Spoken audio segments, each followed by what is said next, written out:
नमस्कार, Rewa 24 city cable network के ताज़ा तरीन अंक के साथ मैं शैलेंद्र। सबसे पहले प्रमुख जन समस्याओं को लेकर समाजवादी पार्टी ने निकाली पदयात्रा। बिजली गुल होने से भड़के अजगरहा निवासी सड़क पर लगाया जाम। घूसखोर पटवारी को लोकायुक्त ने जाल बिछाकर किया ट्रैप। और 4 दिवसीय बास्केटबॉल प्रतियोगिता का उप मुख्यमंत्री ने किया शुभारंभ। खबरें विस्तार से, आइए नजर डालते हैं पहली खबर पर। समाजवादी पार्टी द्वारा प्रदेश सचिव जगदीश सिंह यादव के नेतृत्व में निकाली गई पदयात्रा कलियाकोट गरभे से शुरू हुई। यात्रा में सैकड़ों कार्यकर्ता और पदयात्री शामिल हुए। 5 दिनों तक चली इस यात्रा का समापन 20 मई को किया जाएगा, जहां कलेक्ट्रेट को ज्ञापन सौंपा जाएगा। पदयात्रा के माध्यम से सपा नेताओं ने कलियाकोट गरभे पुल और सड़क निर्माण की मांग उठाई है। साथ ही आवंटित भूमि पर आदिवासी और दलित परिवारों को कब्जा दिलाने, वन भूमि में निवासरत आदिवासी एवं गैर आदिवासी परिवारों को पट्टा देने की भी मांग की गई है।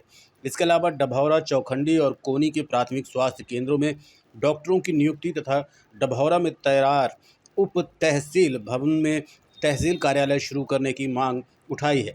सपा नेताओं का कहना है कि यदि मांगों का जल्द निराकरण नहीं हुआ तो आंदोलन को और तेज किया जाएगा। पदयात्रा में पार्टी के राष्ट्रीय सचिव, जिला अध्यक्ष सहित कई प्रादेशिक नेता और कार्यकर्ता मौजूद रहे। दे न सके वो सरकार जो सरकार सड़क पुल दे न सके, जो सरकार सड़क पुल दे न सके। अभी ये कैलाश भाई बता रहे हैं, एक महिला भी गिर के फंस गई थी, आदिवासी महिला, उसका हाथ भी फ्रैक्चर हो गया था। इसमें ये पूरे पिलर खने हुए हैं, 1 2 3 4, ये 5 6 7 8 9 10 पिलर हैं इसमें। 10 पिलर सब में सरिया डली हुई है। बहुत सारा मटेरियल का भी गया है, 2 साल से है। और हम लोग आज सत्याग्रह करने के लिए इधर आए थे, और 1 मई मजदूर दिवस पर अभी अब 16 तारीख को पैदल पदयात्रा माननीय कलेक्टर महोदय के यहाँ जाने के लिए हम लोग तैयारी किए हैं। अभी चर्चा हो गई है, और ये कलियाकोट में हम लोग खड़े हैं। ये गरभे मार्ग आप देख रहे हैं Rewa 24 news city cable network. रुक करते हैं अगली खबर का। रीवा के खेल परिसर में आयोजित 4 दिवसीय बास्केटबॉल प्रतियोगिता की शुरुआत रंगारंग कार्यक्रम के साथ हुई। प्रतियोगिता का शुभारंभ उप मुख्यमंत्री राजेंद्र शुक्ल ने दीप प्रज्वलित कर किया। इस दौरान सांसद जनार्दन मिश्रा, जनप्रतिनिधि, खेल अधिकारी और बड़ी संख्या में खिलाड़ी उपस्थित रहे। कार्यक्रम को संबोधित करते हुए उप मुख्यमंत्री राजेंद्र शुक्ल ने कहा कि प्रदेश सरकार खेल और खिलाड़ियों को बेहतर सुविधाएं उपलब्ध कराने के लिए लगातार काम कर रही है। उन्होंने खिलाड़ियों को अनुशासन और मेहनत के साथ आगे बढ़ने का संदेश दिया। वहीं सांसद जनार्दन मिश्रा ने कहा कि रीवा की खेल प्रतिभाएं राष्ट्रीय स्तर पर अपनी पहचान बना रही हैं, और ऐसे में युवाओं को नया मंच मिलता है। प्रतियोगिता में प्रदेश के विभिन्न जिलों से टीमों के खिलाड़ी हिस्सा ले रहे हैं। उद्घाटन मुकाबले में खिलाड़ियों ने शानदार प्रदर्शन कर दर्शकों की खूब तालियां बटोरी। आयोजन समिति के अनुसार प्रतियोगिता अगले 4 दिनों तक चलेगी, जिसमें कई रोमांचक मुकाबले खेले जाएंगे। सरकार खेल सुविधाओं के विस्तार के लिए लगातार प्रयासरत है। 4 दिनों तक चलने वाली इस प्रतियोगिता से जिले में खेल गतिविधियों को नई ऊर्जा मिलने की उम्मीद जताई जा रही है। एक्चुअली जिला बास्केटबॉल संघ रीवा के तत्वावधान में रीवा बास्केटबॉल लीग टूर्नामेंट का उद्घाटन किया गया है, जो लगभग 4 दिन चलेगा। 15 मई से 18 मई तक ये टूर्नामेंट चलेगा। इसमें 6 टीमें बालक वर्ग की हैं और 4 टीमें बालिका वर्ग की हैं। ये अपना जो टूर्नामेंट है, ये रीवा के ही सारे बच्चे खेल रहे हैं। बाहर की टीमें कोई इसमें नहीं है, ना कोई बाहर के बच्चे हैं। इस कार्यक्रम के हमारे मुख्य अतिथि माननीय उप मुख्यमंत्री मध्य प्रदेश शासन श्री राजेंद्र शुक्ल जी थे, और माननीय सांसद जनार्दन मिश्र जी सांसद रीवा थे, माननीय नागेंद्र सिंह जी विधायक गुड़ एवं चेयरमैन जिला बास्केटबॉल संघ थे, और माननीय श्री वेंकटेश पांडे जी अध्यक्ष नगर पालिक निगम रीवा हमारे विशिष्ट अतिथि थे।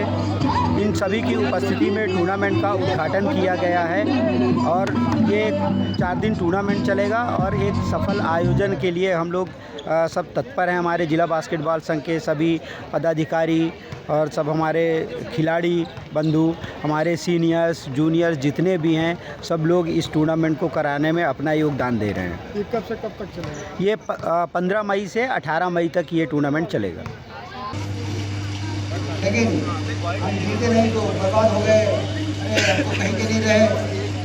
ये अन्य क्षेत्रों में लोगों के जो खिलाड़ी नहीं है उसको हमेशा तक हार के निराश होता है। जो खिलाड़ी होता है वो हार के निराश नहीं होता। फिर से झाड़ के खड़ा हो जाता है और कहता है कि अगली बार नहीं होगा।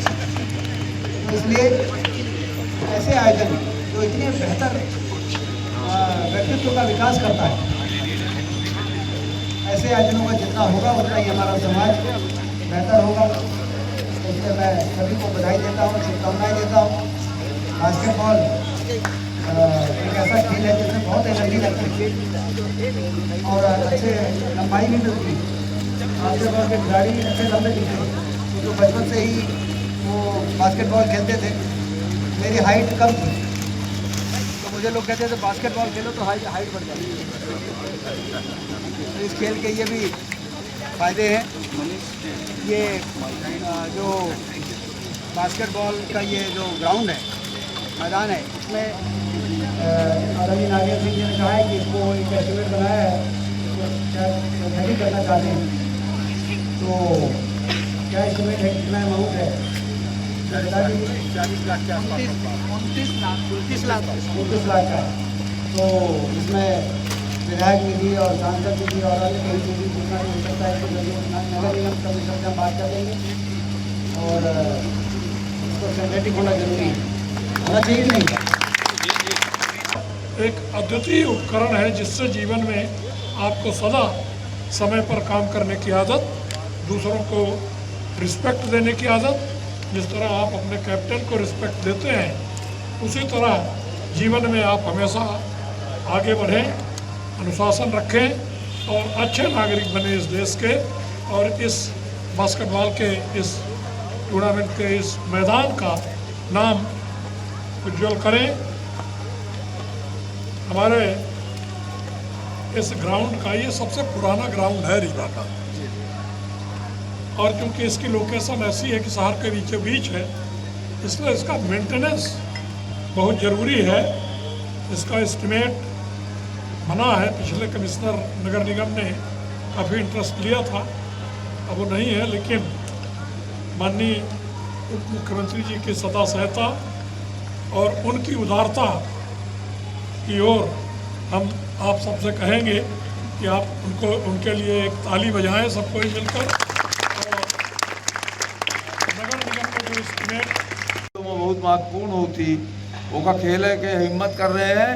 ऐसे सब खिलाड़ी के तो वही पाचन की सबसे पहले तो हिम्मत के दाद दे थे कि इतना हिम्मत तक है कम से कम यह खेल खेलने के लिए। ऐसे सब बहुत बहुत बधाई। और निश्चित रूप से खेल आउटडोर गेम इतने फायदेमंद होते हैं, करियर है। पहले तो कहते रहे कि खेलोगे कूदोगे तो पढ़ोगे लिखोगे तो बनोगे नवाब, खेलोगे कूदोगे तो होगे बर्बाद। लेकिन मोदी जी जब से आए तो कहा कहीं नारा नहीं, खेलोगे तो खिलोगे। तो अब ये खिलने वाला समय आएगा। तो आप सोचा कि प्रधानमंत्री एक एक खिलाड़ी से मिला थे जो नेशनल खेल आवत है, इंटरनेशनल खेल आवत है, जिनका चयन हो जाता है, दिव्यांग खिलाड़ी से मिला थे।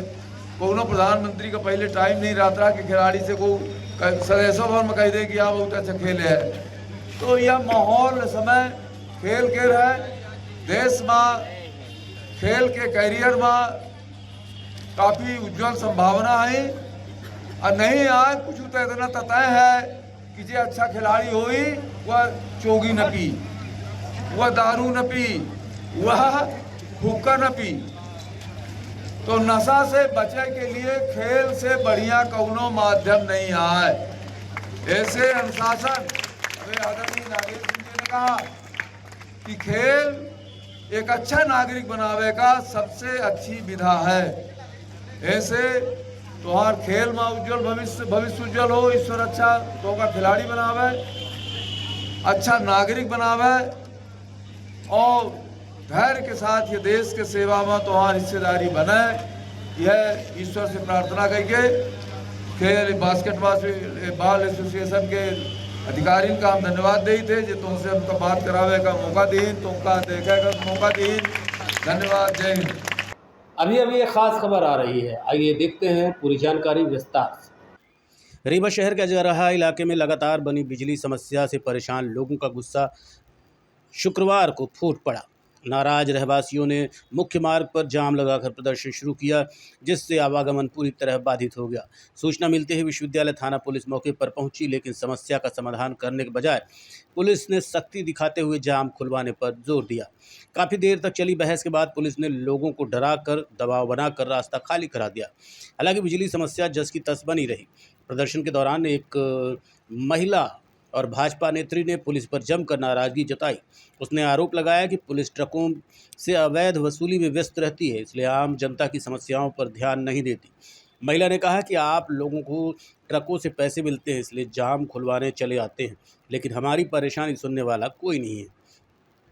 स्थानीय लोगों का कहना है कि केसीसी के भारी वाहन दिन भर शहर के अंदर बेधड़क दौड़ते हैं, लेकिन पुलिस कभी कार्रवाई नहीं करती। वहीं जब आम जनता अपनी समस्या को लेकर सड़क पर उतरती है तो पुलिस सख्ती दिखाने लगती है। लोगों ने आरोप लगाया कि पुलिस ने केवल यातायात बहाल करने पर ध्यान दिया, जबकि मूल समस्या बिजली कटौती को लेकर कोई ठोस पहल नहीं की। इससे जनता में भारी नाराजगी देखी जा रही है। उधर बिजली विभाग की ओर से अभी तक इस संबंध में कोई बयान नहीं आया है।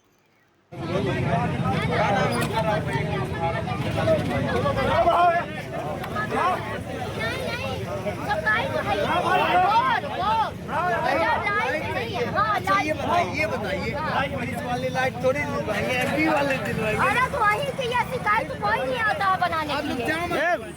रुकिए सर, आप कहाँ से हैं सर? थाने से आए हैं। कौन से? विश्वविद्यालय से। क्या नाम है आपका? रामराज चतुर्वेदी। चलिए। आप देख रहे हैं Rewa 24 news city cable network. रुक करते हैं अगली खबर का। रीवा से बैकुंठपुर की ओर जा रहे बाइक सवार युवक सगरा के समीप सड़क किनारे खड़े ट्रक से जा टकराए, जिससे दोनों की मौके पर ही मौत हो गई।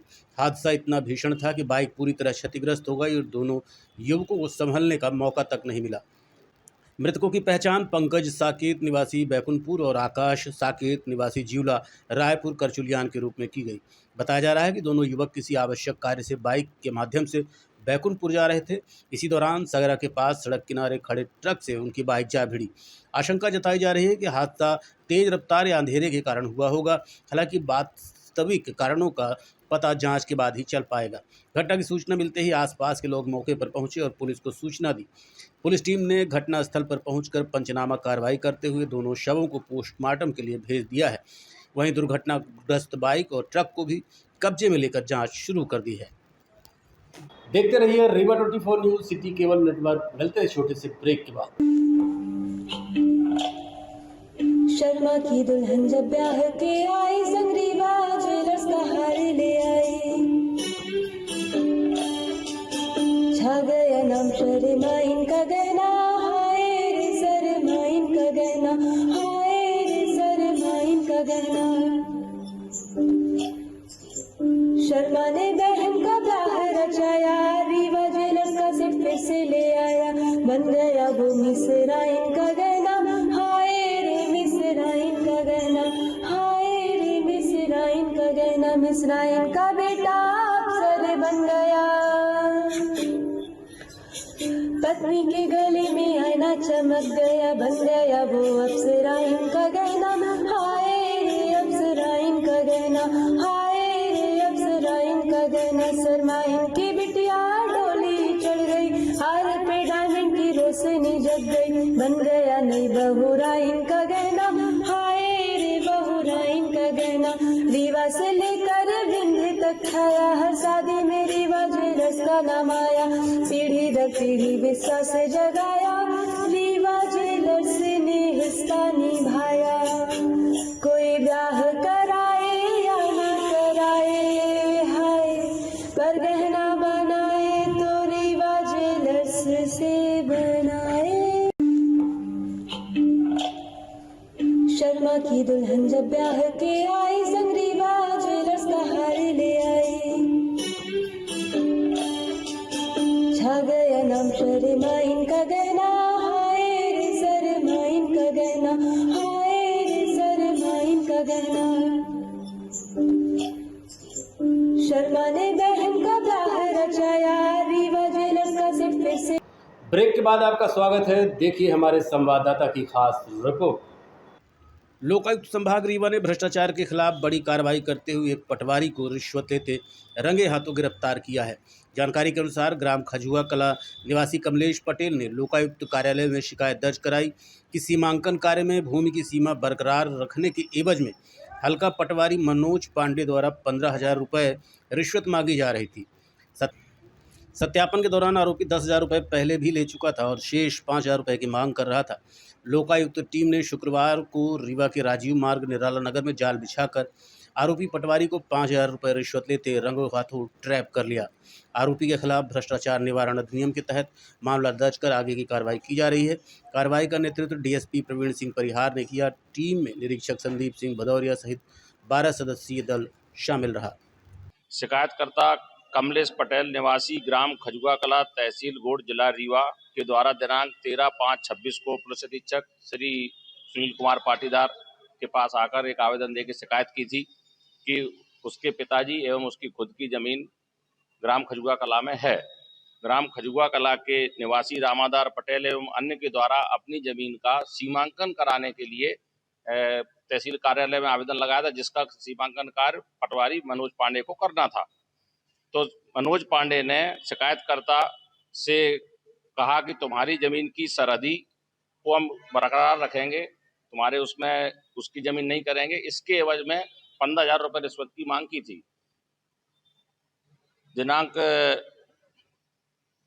इसमें तहसील कार्यालय में ही शिकायतकर्ता ने रिश्वत मांग वार्ता के समय मनोज पांडे आरोपी ने 10,000 रुपये ले लिए थे और 5,000 रुपये रिश्वत की और मांग की। आज 16 तारीख को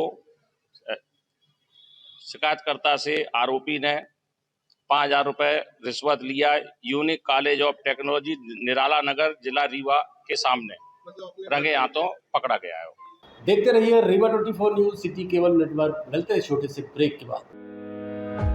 Pentium point group of institution जो अपने अनुशासन आधुनिक तकनीक युक्त शिक्षा गुणवत्ता हेतु जाना जाता है। इस ग्रुप के अंतर्गत कई संकायों के अनेक महाविद्यालय संचालित हैं, जिनमें मुख्यतः law college, pharmacy college, management college, art, commerce, science, biotechnology तथा कंप्यूटर साइंस महाविद्यालय संचालित है। महाविद्यालय में BBA, LLB, BCom LLB, BA LLB, LLB, LLM, B Pharma, D Pharma, MBA, BBA, BCA और अन्य प्रोफेशनल पाठ्यक्रम। तो आज ही पधारें Pentium point group of institution में। आधुनिक इंफ्रास्ट्रक्चर, सभी आउटडोर तथा इंडोर खेलों से संबंधित मैदान तथा अत्याधुनिक संसाधनों से लैस ऑडिटोरियम व सभी संकायों की आधुनिक प्रयोगशालाएं संस्था को विशेष स्थान प्रदान करती हैं। लॉ महाविद्यालय में मूट कोर्ट तथा लाइब्रेरी अत्याधुनिक है। फार्मेसी कॉलेज की समस्त लैब अत्याधुनिक मशीनों से सुसज्जित हैं। साथ ही छात्रों को कम्युनिकेशन व सॉफ्ट स्किल संबंधित कक्षाएं प्रदान की जाती हैं। पेंटियम पॉइंट महाविद्यालय की शुरुआत 2002 से संस्थापक BN त्रिपाठी जी द्वारा की गई थी। छात्रों के आने जाने के लिए साल 2010 से छात्र तथा छात्राओं हेतु निःशुल्क बस की सुविधा प्रदान की जा रही है। पेंटियम पॉइंट ग्रुप अपनी उच्च गुणवत्ता युक्त शिक्षा तथा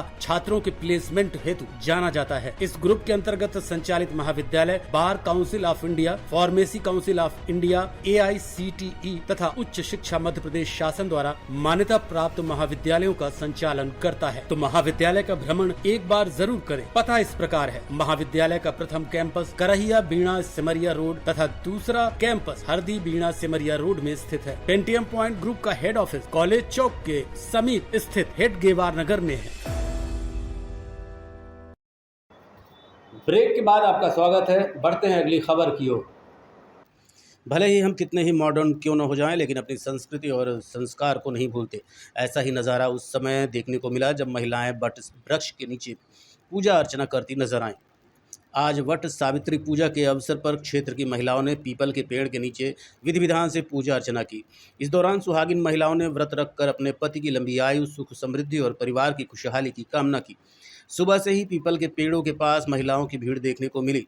महिलाएं पारंपरिक परिधान से सुसज्जित होकर पूजन सामग्री जैसे जल, रोली, अक्षत, फूल और धागा लेकर पहुंची।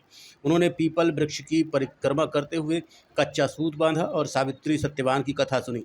धार्मिक मान्यता के अनुसार इस व्रत को करने से अखंड सौभाग्य की प्राप्ति होती है और परिवार में सुख शांति बनी रहती है। पूजा के दौरान महिलाओं ने एक दूसरे को व्रत की शुभकामनाएं भी दी। आज ज्येष्ठ की अमावस्या है। आज महिलाएं जो हैं अपने सौभाग्य की रक्षा करने के लिए ये व्रत रखती हैं। ऐसे सत्यवान जो है अपने पति को यम से भी छुड़ा करके ले आई अपने सत्य के उस पर, तो अपने धर्म का पालन करते हुए आज व्रत जो है स्त्रियाँ रखती हैं। और आज जो शनि की जयंती भी है, शनि महाराज जी की, तो आज तो ये विशेष पर्व माना गया क्योंकि जिनके शनिदेव जो हैं रुष्ट हों वो भी जो है प्रसन्नतापूर्वक जो है अपनी जो है आशीर्वाद देते हैं। आज के दिन सावित्री जी ने अपने पति के सुहाग के लिए ये व्रत धारण किया था। अपने यमराज के मुंह से अपने पति को बचा के लेके आई थी। इसी के उपलक्ष्य में ये त्योहार मनाया जाता है। कौन कौन से कार्यक्रम आयोजित किए जाते हैं यहाँ पर? यहाँ वट सावित्री का ही त्योहार मनाया जाता है। वट वृक्ष के नीचे परिक्रमा करी जाती है और पूजा पाठ किया जाता है, आरती हवन धूप यही सब किया जाता है। को 6 साल हो गए, मैं व्रत 6 साल से रख रही हूँ और मैंने आज यहाँ वट सावित्री व्रत की पूजा के लिए मैं यहाँ 6 साल से आ रही हूँ। मैंने 7 फेरी लगाई है चना की दाल अर्पित करके और सभी फल सामग्री फल अथवा एक सूप में रख के सीधा मैं पूजा करती हूँ उसकी और पंडित जी को दान दे देती हूँ। मैं यहाँ लगभग 6 वर्ष से आ रही हूँ। यहाँ हम पूजा करने में आते हैं लेकिन मतलब बहुत ज़्यादा यहाँ गंदगी रहती है। हम बच्चों को लेके आते हैं, बच्चों को खड़े करने बैठाने की कोई जगह नहीं रहती यहाँ। मैं अनुरोध करती हूँ जिनका भी यहाँ जो भी इस चीज़ की रखवाले या कुछ जिनका भी ये है, कम से कम नगर निगम या कुछ भी आप पूजा के समय इसे साफ़ सफाई करवा दिया करें, थोड़ा साफ़ सुथरा रखा करें जिससे हम आएँ पूजा करने में हमारा और भी ज़्यादा यहाँ अच्छे से पूजा हो जाए। किस जगह पर है ये? हमारा अमहिया के पीछे है, मुन्नो डेयरी के सामने वाला एरिया है ये। यहाँ हम वट वृक्ष की पूजा करने आते हैं। आज वट सावित्री व्रत है जैसा कि जानते हैं आप सब। बस मैं यही अनुरोध करना चाहती हूँ कि यहाँ थोड़ा साफ़ सफाई की योजना किया जाए। नगर निगम से मेरा यही अनुरोध। वट सावित्री का व्रत है, हम लोग रहते हैं, हर महिलाएं यहाँ पूजा करने आती हैं, हम लोग भी आते हैं और फेरी लगाते हैं, 12 फेरी लगाते हैं। 12 सभी महिलाएं इकट्ठा होकर हम लोग पूजा करते हैं अपने पति की लंबी आयु के लिए और जो भी प्रसाद होता है वहाँ हम लोग सभी बांट के जाते हैं। और अब कुछ संक्षिप्त खबरें। 13 मई को श्री श्री रविशंकर के 70वें जन्मदिवस अवसर पर आर्ट ऑफ लिविंग फाउंडेशन द्वारा भव्य कार्यक्रम का आयोजन किया गया। इस दौरान संगीत और उत्साह का अद्भुत संगम देखने को मिला। The art of living foundation परिवार द्वारा आयोजित दिव्य भजन संध्या में बड़ी संख्या में श्रद्धालु शामिल हुए। कार्यक्रम में श्री श्री रविशंकर के 70वें जन्मोत्सव के उपलक्ष्य में आयोजित किया गया था, जहां भक्ति गीतों और सत्संग ने माहौल को भक्तिमय बना दिया। रीवा के कृष्णा राज कपूर ऑडिटोरियम में आयोजित इस कार्यक्रम में शाम से ही श्रद्धालुओं की भीड़ जुटने लगी। ध्यान, ज्ञान और भजनों के बीच उपस्थित जनसमूह पूरी तरह से भक्ति में डूबा नजर आया। जैसे जैसे भजनों की प्रस्तुति आगे बढ़ी, लोग खुद को झूमने और नृत्य करने से रोक नहीं सके। कार्यक्रम में कलाकारों द्वारा प्रस्तुत किए गए भक्ति गीतों ने ऐसा समा बांधा कि देर रात तक श्रद्धालु संगीत और सत्संग का आनंद लेते रहे। आयोजन स्थल जय गुरुदेव के नारों और तालियों से गूंज उठा। आर्ट ऑफ लिविंग परिवार ने सदस्यों ने बताया कि इस तरह के कार्यक्रम समाज में सकारात्मक ऊर्जा और शांति और आध्यात्मिक चेतना का संदेश देते हैं। कार्यक्रम के सफल आयोजन पर आयोजकों ने सभी श्रद्धालुओं और अतिथियों का आभार व्यक्त किया।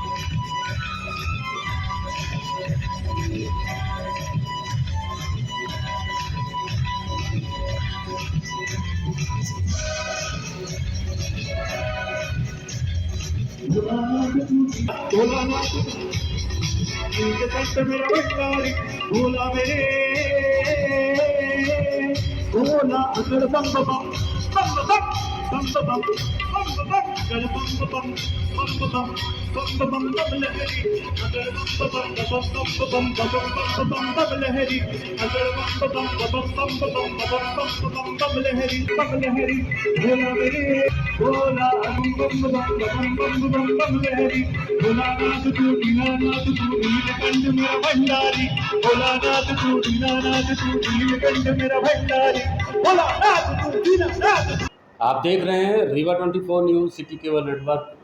रुक करते हैं अगली खबर का।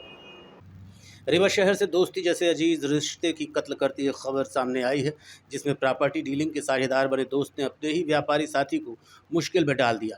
व्यापारी अनूप तिवारी का आरोप है कि प्रॉपर्टी डीलिंग के काम उसके साझेदार दोस्त शकील खान एवं अन्य ने उसके साथ लाखों रुपए की ठगी कर दी। आरोप यह भी है कि शिकायत करने के लिए व्यापारी ने कई बार सिविल लाइन थाने के चक्कर काटे मगर कोई राहत नहीं मिली, उल्टा धौंस दिखाकर बिना FIR किए वापस लौटा दिया। व्यापारी का कहना है कि इसी के चलते वो हार्ट पेशेंट हो चुका है। न्याय पाने के लिए उसने कई बार पुलिस अधीक्षक से गुहार लगाई मगर कोई कार्रवाई नहीं की। इससे व्यतीत होकर पीड़ित व्यापारी ने हाई कोर्ट का दरवाजा खटखटाया, जिसके बाद न्यायालय ने पुलिस को तलब किया मगर पुलिस ने शकील खान को न्यायालय में पेश कर दिया। व्यापारी का कहना है कि उन्हें पुलिस की कार्रवाई पर आशंका है। व्यापारी अनूप तिवारी ने प्रेस वार्ता करते हुए अपने साथी प्रॉपर्टी डीलर पर गंभीर आरोप लगाते हुए और क्या क्या बताया, सुनिए। जी, मैं अनूप तिवारी पड़रा का निवासी हूँ और अभी एक शकील खान नामक व्यक्ति है जो बिरसिंहपुर सेमरिया का निवासी है और ये इसका पूर्ववत काम जो है ये आम का ठेला लगाता था बिरसिंहपुर में लगभग 10 साल पहले। अब इसके बाद ये वहाँ पे गड़बड़ चीज़ें करके लोगों को लूट के और भागा अमरपाटन में इसने डायनेमो और बैटरी की दुकान खोली। वहाँ भी इसने फर्जीवाड़ा किया और वहाँ भी एक जमाल नाम का व्यक्ति है जो पुराना प्रॉपर्टी डीलर है, वो उसको भी चूना लगाया, उसकी संपत्तियां हड़प करके और एक मास्टर हैं, एक पुष्पराज पटेल हैं, उनकी भी जो साथ में काम किया वो सब गोलमाल करके वहाँ से भागा।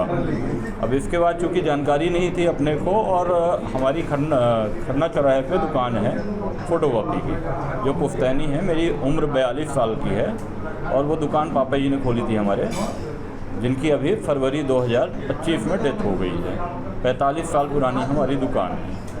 अब क्या हुआ कि लॉकडाउन लगा, लॉकडाउन में सभी के पास काम कम थे पर हमारे पास बैंकिंग का कियोस्क भी था और हमारे पास जो है बैंकिंग को कियोस्क के अलावा और ऑनलाइन का भी काम था और पैसे का लेन देन का भी काम लाइसेंस लेके मैं करता था।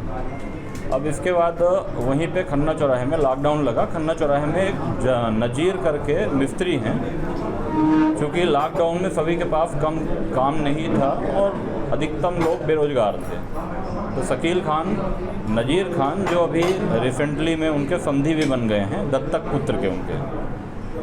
अभी एक खास खबर आ रही है, आइए देखते हैं पूरी जानकारी विस्तार से। मध्य प्रदेश शासन के उप मुख्यमंत्री निर्देशानुसार जनसामान्य को बेहतर एवं सुलभ बनाने हेतु 17 मई रविवार को भटलो, लोही एवं सगरा क्षेत्र में विशाल निःशुल्क स्वास्थ्य परीक्षण शिविर का आयोजन किया जा रहा है। इस संबंध में जानकारी देते हुए मुख्य चिकित्सा एवं स्वास्थ्य अधिकारी यत्नेश त्रिपाठी ने क्या बताया, जानने के लिए आपको लिए चलते हैं पत्रकार वार्ता में। देखिए, हमारे जो माननीय उप मुख्यमंत्री महोदय हैं उनकी उन्होंने एक पहल की और ये उन्होंने कहा कि हमारे यहाँ जितनी जनसंख्या निवास करती है इस ज़िले में अपनी, इसमें हमको ये पता लगाना है कि हमारी जनसंख्या में कितने ऐसे लोग हैं जो अपने आप को स्वस्थ महसूस करते हैं, किंतु किसी को डायबिटीज़ है, किसी को ब्लड प्रेशर है, जो ऐसी बीमारियां हैं जो लक्षण सीधे तौर पर पैदा नहीं करती, या किसी को कोई छोटी मोटी बीमारी भी है और वो उसको अवॉइड करता है। तो इस संबंध में उन्होंने कहा कि आपको एक बृहद कैंपों का आयोजन करना चाहिए। उनकी प्रेरणा से तो कलेक्टर साहब से मार्गदर्शन लेके हमने इन तीनों कैंपों का आयोजन किया है, जो प्राथमिक स्वास्थ्य केंद्र सगरा, प्राथमिक स्वास्थ्य केंद्र लोही और प्राथमिक स्वास्थ्य केंद्र भटलो, इन 3 पहले प्राथमिक स्वास्थ्य केंद्रों को पकड़ा है और इन पे हमने कल रविवार को सुबह 9 बजे से लेके सायं 3 बजे तक इन कैंपों में जन जागरूकता के माध्यम से प्रचार प्रसार करके सभी को वहाँ प्राथमिक स्वास्थ्य केंद्रों में बुलाया है। इन शिविरों में हम यहाँ जिला चिकित्सालय से और मेडिकल कॉलेज से विशेषज्ञों को ले जा रहे हैं, विषय विशेषज्ञों को, जो सभी के सभी विषय विशेषज्ञ वहाँ उपलब्ध रहेंगे, जो न सिर्फ उनके स्वास्थ्यों की जांच करेंगे, शारीरिक परीक्षण और इसके अलावा जो हम वहाँ पर हमने प्रबंध किया है कि वहीं के वहीं उनके खून की जाँचें जो आवश्यक हम समझेंगे वो हम कर लेंगे, जो उसके रिपोर्ट हम उनके मोबाइल नंबर पर सभी संबंधित व्यक्तियों को भेज भी देंगे। कौन कौन सी जाँच होंगी इसमें? खून की जांचों में विशेष रूप से हमने कहा, जैसे आपको बताया कि डायबिटीज़ ऐसी जांच है जिसको हमको करना है, जो बहुत छुपी हुई बीमारी होती है। ब्लड प्रेशर तो शारीरिक परीक्षण में हो जाएगा, लिपिड, फैटी लीवर तो नहीं है तो लिपिड प्रोफाइल कराएंगे, किसी को थायराइड की समस्या समझ में आएगी तो वो करा लेंगे, किसी को कोई बुखार सामान्य होगा तो वो करा लेंगे। मतलब सामान्य जो जांचों की सुविधा मेरे पास यहाँ उपलब्ध है वो सारी जांचें हम कराएंगे उनको। जो गंभीर रोगी मिलेंगे उनके लिए क्या? जैसे जो गंभीर हमको समझ में आएंगे तो उनके ये चिन्हांकन भी एक बहुत बड़ी महत्वपूर्ण कड़ी होती है किसी भी शिविर में। तो उनको चिन्हांकन करके फिर चूँकि ये बहुत दूर नहीं है, हम जिला अस्पताल या मेडिकल कॉलेज में उनको बुला के उनका विस्तृत परीक्षण करके और आवश्यक उपचार प्रदान करेंगे। इस तरह का एक कार्यक्रम वृहद कल किया गया है। हमारा ये लक्ष्य है कि हम प्रति शिविर कम से कम 500 से ऊपर लोगों को वहाँ इकट्ठा करें और इससे अधिक भागीदारी होगी तो और अच्छी बात होगी। हम जितनी ज़्यादा जन भागीदारी होगी उतना ज़्यादा लोग लाभान्वित होंगे और उतने ज़्यादा हम भविष्य में ये भी कार्यक्रम है कि धीरे धीरे करके हम इसको पूरे ज़िले में इसी तरह 3-4 करके हर ब्लॉक में प्रतिदिन ऐसे छुट्टियों के दिन या किसी दिन जिस दिन हमको सुविधा होगी उस हिसाब से प्लान करके और बड़े बड़े कैंप करेंगे। आज के अंक में इतना ही। देखते रहिए Rewa 24 news city cable network.